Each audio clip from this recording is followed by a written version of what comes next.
Oh, Britain. So maybe you've heard, or perhaps you haven't, and if that's true, go read about it, please. But the United Kingdom voted to leave the European Union with the cutesy nickname for a not-so-cutesy decision, Brexit. The immediate result, stocks have tumbled, the rest of Europe may stick around together in the EU or not, maybe a Grexit or a Spexit, I don't know, they all sound worse than the one before. But either way, it has us at Pro Football Weekly reminded of, well, other bad decisions related to Europe. The NFL keeps exporting bad games in Roger Goodell's quest to make the NFL the global brand that will crush us all or something like that. But it's mostly involved us getting up early on a Sunday thinking, football all day? Hooray, this is wonderful. Thank you, Lord Goodell. Before we slowly realize it's two usually below average teams, jet-lagged and playing some uninspired version of the game we love. In fact, not one game in London has featured two teams with an above 500 record at the start of the game. Thanks, Roger. I'm John Solly from Pro Football Weekly, and here are the 5 worst NFL games in London. Number 5, Patriots versus Bucs, 2009. An absolute blowout, the Patriots stomped the Bucs 35-7.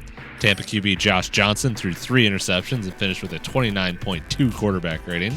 The game featured 5 turnovers, 16 penalties, and while there was the excitement of seeing the Patriots in Wembley Stadium, it ended quickly.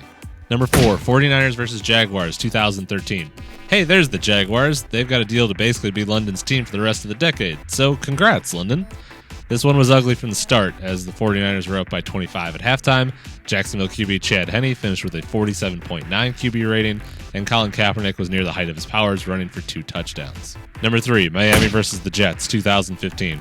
So the Jets ran all over the Dolphins for 425 yards of total offense and a runaway 27-14 victory that should have been a lot more.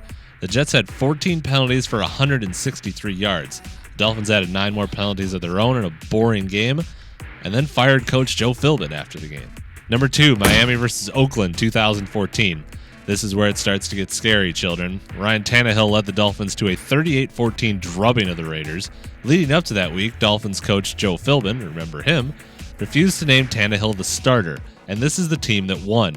Oakland starter Derek Carr was injured in the third quarter, Matt McGloin came in, yuck, and oh yeah, the winless Raiders fired coach Dennis Allen after the game. Number 1, Detroit versus Kansas City, 2015. Hey, let's continue a trend here of firing people after the London game.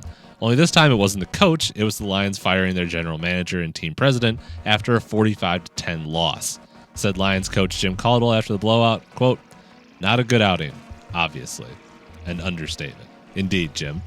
So that's our list. Disagree? Let us know about it in the comments. You can find me here on Twitter, and don't forget to like, share, and subscribe. For Pro Football Weekly, I'm John Solly, and we'll see you on the field.